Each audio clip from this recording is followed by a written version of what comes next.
Selamat datang di channel ini dan selamat hari Minggu.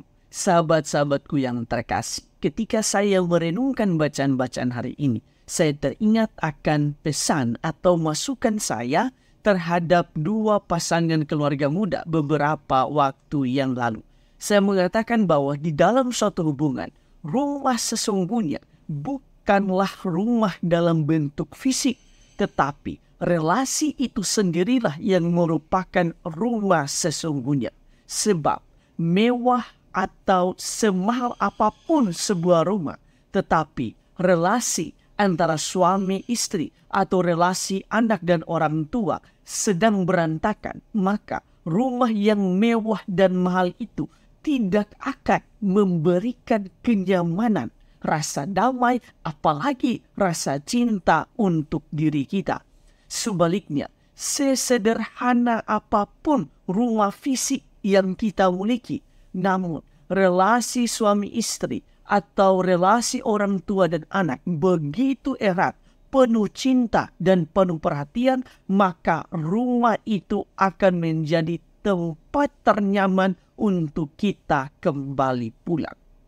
Di dalam Injil hari ini, ketika Santo Andreas dan Santo Yohanes mengikuti Yesus dari belakang, Yesus berbalik dan bertanya kepada mereka, "Apakah yang kamu cari?" Mereka pun berkata, "Rabi," yang artinya guru, "di manakah engkau tinggal?" Yesus menjawab, "Marilah dan kamu akan melihatnya." Akhirnya mereka pun datang dan tinggal bersama-sama dengan Yesus. Kisah ini merupakan kisah pertama dari panggilan para rasul. Di dalam bacaan pertama, Eli mengajarkan kepada Samuel untuk menjawab panggilan Tuhan dengan mengatakan, "Bersabdalah ya Tuhan, hamba-Mu mendengarkan." Kita akan sungguh-sungguh mendengarkan Tuhan jika kita benar-benar tinggal berdiam bersama-sama dengan Tuhan sendiri.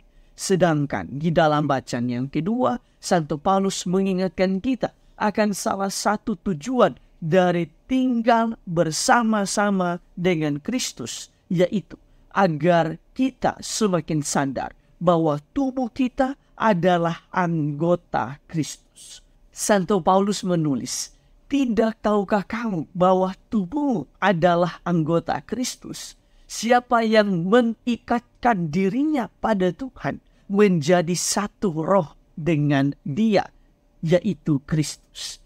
Dalam arti tertentu, kita tinggal dan diam bersama-sama dengan Kristus agar kita dapat menjadi satu roh dengan Kristus, dan segala kualitas serta karakter Kristus senantiasa tercermin dalam diri kita sebagai pengikut Kristus. Sahabat-sahabatku yang terkasih, berdasarkan bacaan-bacaan hari ini, marilah kita merenungkan sejumlah remah permenungan.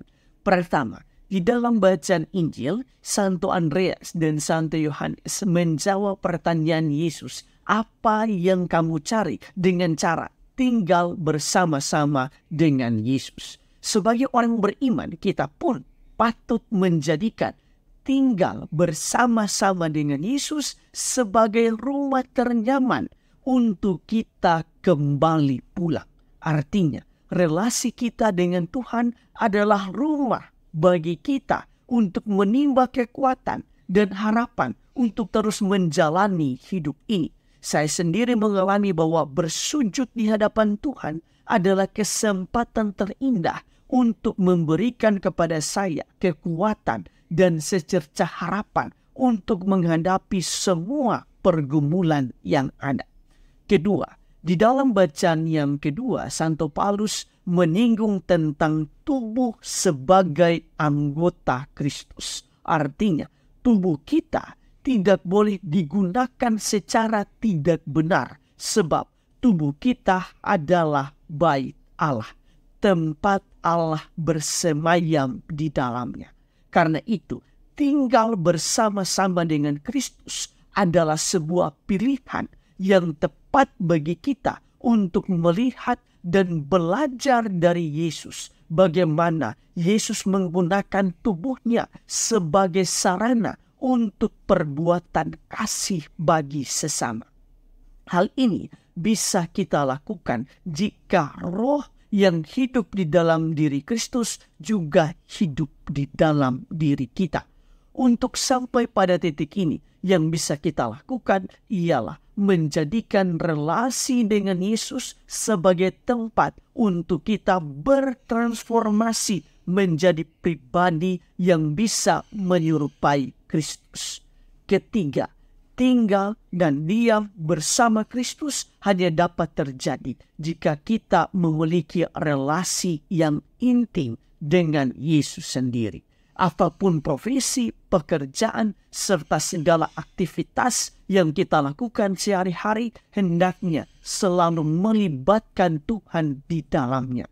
Apapun yang kita alami, entah itu suatu kebahagiaan, pujian, kekecewaan, sakit, penderitaan, dan lain sebagainya, datanglah dan tinggallah bersama dengan Yesus. Itulah relasi yang intim, sebab hanya dengan relasi tersebut kita mampu melihat dan mendengar melalui mata batin kita, mata hati kita, apa kehendak Tuhan bagi diri kita masing-masing.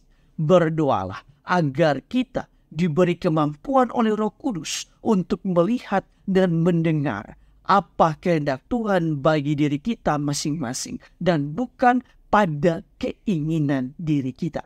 Biarkanlah Tuhan menjamah hidup kita dan rasakan berkat serta anugerahnya untuk diri kita.